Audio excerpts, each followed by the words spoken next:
Just months after being elected president, as Allison was saying, in 1981, Ronald Reagan was shot in that ambush attack just outside the Washington Hilton Hotel, shocking the country and the world.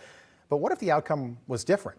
Joining us now to talk more about this is presidential historian and author of Reagan in Pursuit of the Presidency, 1980, Doug Weed, back with us today. Doug, good morning. Nice to see you. Happy belated Father's Day.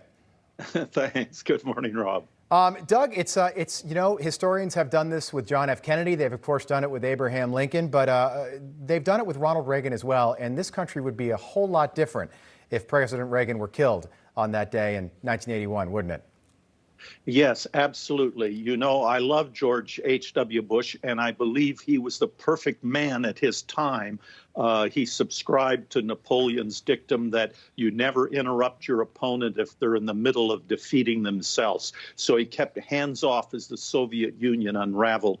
But if he had been the president, I doubt if he would have stood down Gorbachev at Reykjavik. I think he would have bowed to the advice and the pressure at that time to make a deal with Gorbachev. Reagan did not. He fiercely stood up to it. There were screams from all over the world, from our allies, from the media, of course, that Reagan should have worked with Gorbachev. He lost the peace, but in fact, he had won the Cold War. Well, and Doug, people forget that 1985, Gorby and Reagan get together in Geneva, Switzerland, just like Joe Biden and Vladimir Putin did last week.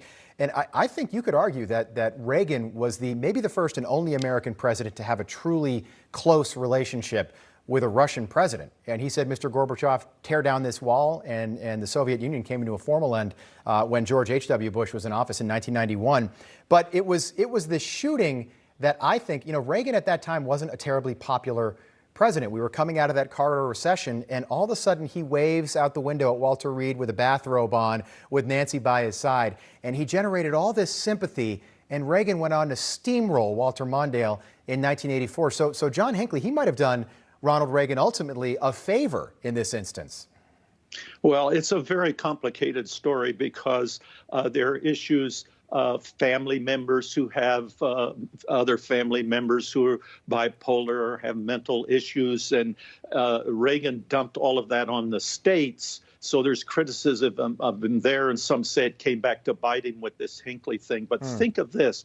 Going into that verdict with Hinckley, only 2% of murder cases were defended by the insanity plea, and only 1% were ever found innocent, and yet John Hinckley was found innocent. So a lot of people were outraged by that. I know there was a great line, Doug, that Reagan had, and this man, they say he was an actor. Fine, he might have been an actor professionally, but this was a charming, charming man.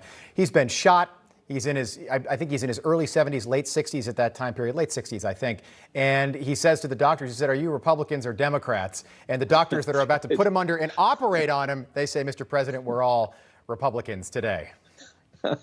Yes, and he said, "I'd rather be in Philadelphia." He quoted a line from W.C. Fields. Right. He had a wonderful sense of humor, and the Americans loved that. He had no guile, wasn't against anybody. He fiercely saw what communism did and how it destroyed people and destroyed their dreams and their will to live.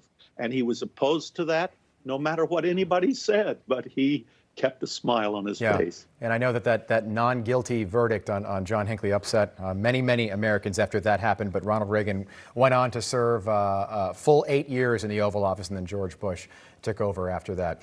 Doug Weed, pleasure having you on. Good to see you as always, my friend. Thanks, Rob.